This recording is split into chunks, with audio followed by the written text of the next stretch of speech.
All right, let's get into it, man. You guys have probably been following me on YouTube for quite some time, and you already know many times when I sit there and I say, how was I able to go to California? How was I able to buy stuff? How was I able to get these things, right?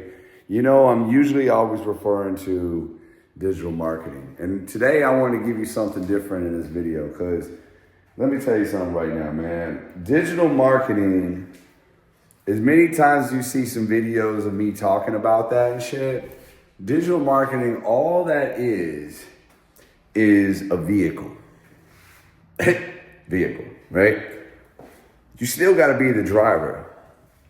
You still got to learn how to be the driver to drive that vehicle. And I'm going to tell you right now, you guys been knowing me on YouTube for quite some time. I had a little bit of success online, but it was very short-lived, right? And then I was trying to figure my way out. I was still seeing a little bit of success. I was still getting some value. I was still making a little bit of money, but like nothing really was crazy. Nothing really was really popping off. Nothing was very consistent. And I went on a hiatus, and that hiatus said, all right, Justin needs to really work on, Justin really needs to work on him, right? In fact, by the way, man, this garage, I think I'm going to start doing fucking videos here for real, for now on. No, not just because of the car, but like, I got the garage because, obviously I got the car. And so, I wanted a nicer place to put it, you know what I mean? Cause, you know, anyways, with that being said, I was like, man, but there's like a little section, and see, I can't flip this camera. I'm on my iPhone, but let's see this little section right here. It's like, I was thinking, man, that would be a good spot to put maybe like a stand, like a camera stand and some lights. I don't know.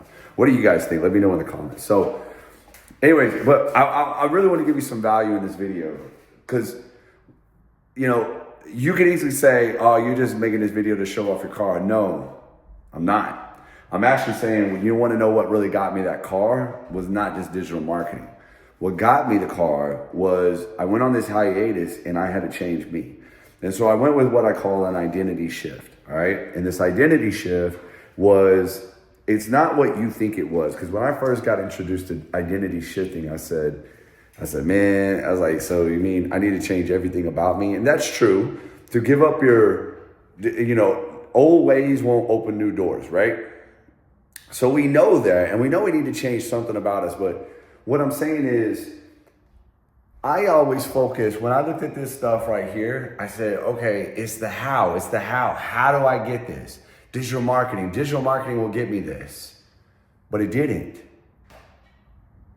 Right? Like, you understand that, where like digital marketing didn't do this necessarily. Because it's not the how, it's who. Who do I need to be? And so I needed to make this identity shift because my old limitations, my old limiting beliefs, they were holding me back. My beliefs in general were holding me back. Even money beliefs. Guys, I had major money like issues, so to speak. And the reason why is because I grew up with my mom, and, you know, my dad left when I was 5 months old. And so my mom, you know, she freaked out every time it came across the money. So when it came across the money for me, I would freak out, right? Even though I wanted it so badly. I didn't like, you know, like explain that one. I don't know.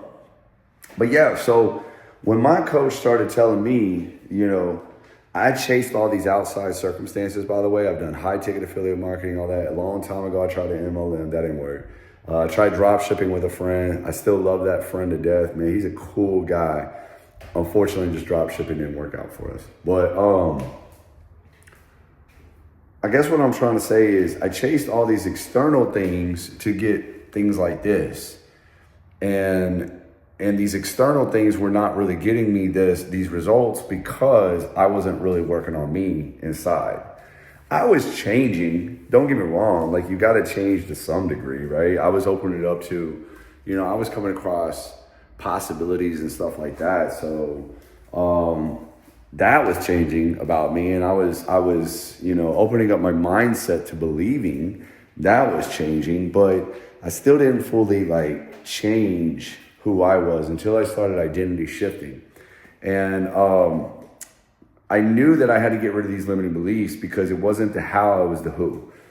And so I hope I don't lose you, but I'm just going to explain this to you, right? If you would create this 2.0 version of yourself, and every day you started asking yourself, how would this person behave? How would this person act? You would find that you would start taking different actions. Because hear me out. In the book Atomic Habits, right, by James Clear, he talks about there's 3 things that provoke change. There's 3 levels of change, right? So there's outcome, which is like pretty much the goals that we set. Process, which is the habits that we incorporate, and then identity. Now, hear me out. He also goes into this full thing about on the outcome level, right? I want you to get this. On the outcome level, you will change, but generally you're so wanting the outcome so much that the change is short-lived. What do I mean by that? Let's put it like this. Let's say I have a goal to get this car, right? Or I have a goal to make $10,000 a month so then I can go get this car, right? Well, check it out. If the problem with that and only going after that is I might change my habits and I might change the way I do stuff to go make that 10,000, but guess what happens? I either get that 10,000 and then I stop because that was the ultimate goal, or because I was only focused on the 10,000, I might go along, and because when I don't hit that goal, I give up, right? But if you shift it from an identity level, like, hey, I raise my standards. I like having nice cars, and I like paying my bills, and I like doing the right thing, and I like, giving the most value and things like that. All of a sudden, things start changing to where you start leveling up to become this person. And that's the crazy thing about it. I mean, look at me. I'm still making a video in a hoodie with my iPhone just to show you that all that other stuff is just whack shit, right? You got to just believe in you. So, because it's funny because here's another thing that's going to blow your mind about those outcome goals or those outcome habits that you want to change. Sometimes you will limit yourself from what you really want. I'm going to give you an example really quick and then I'm going to wrap up this video.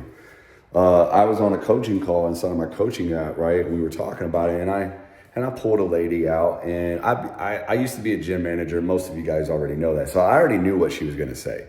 It's the old trick of the trade, right? It's the old gym trick, right? So anyway, I said, "Is anybody here want to lose weight and hasn't worked out in a while?" She said, "Me." I said, "Okay, cool. Come online really quick, or unmute yourself really quick." And I said, "I'm going to write a number down," and I wrote a number down, and I said, all right. I said, how much weight you trying to lose? She said 20. And then I showed her on the paper, it said 20. She was like, oh my God, what? And I was like, no, don't worry about it. I was like, everybody and their mama says they want to lose 20 pounds because nobody fully really knows what 20 pounds is like, right? We just hear, we're fixated on that number through society, right? But nobody really knows what 20 pounds really is. Because if you think about it, me being 200 pounds compared to 185 is a big drastic difference, okay? Anyways, and so then I went to her and I said, do you really want to lose 20 pounds? Or would you like to be toned, have your curves, and a little bit less body fat percentage and just feel better, right? Feel better, feel healthier, be toned a little bit, just a tad bit slimmer. You're not necessarily worried about the number. You're more worried about how you feel and how you look in that mirror and feeling confident again. She said, oh yeah, I really want that. And I was like, okay, well then there you go. You would have chased that 20 pounds and what would have happened? You would have got on the scale and either you would have saw the number keep on going and you would have kept on doing it until you hit the 20 pounds. Then you would have been upset. Or you would have got on the scale and you didn't see anything move and then you would have gave up and then you would have been upset because you didn't even come close to losing 20 pounds, even though your body changed. And this is what I'm talking about. You have got to change from an identity standpoint. And if you're clicking around, you know what I mean? Or if you see a shop button on there, I have this identity shifting workbook. I advise you to go get that identity shifting workbook because ultimately, going through that workbook and then following the guidelines of reading it 41 days and all that, and starting to incorporate change, this is ultimately what got me here. Because if you think about it, digital marketing was just the vehicle. I had to become the driver. So yes, my skills had to change, but my beliefs had to change. My mindset had to change. I had to change. And when I changed, the results definitely started to change. Not only was I making way more money, the money was consistent because it was consistently coming to the person that I was being. Does that make sense? Life was giving me consistently to the person that I was being. Not by this immediate goal to where I was just changing for the goal and then I achieved the goal and now I put my foot off the gas and now life is going backwards. It was consistently forming to who I was being. So it's not the how, it's the who. Who are you being today?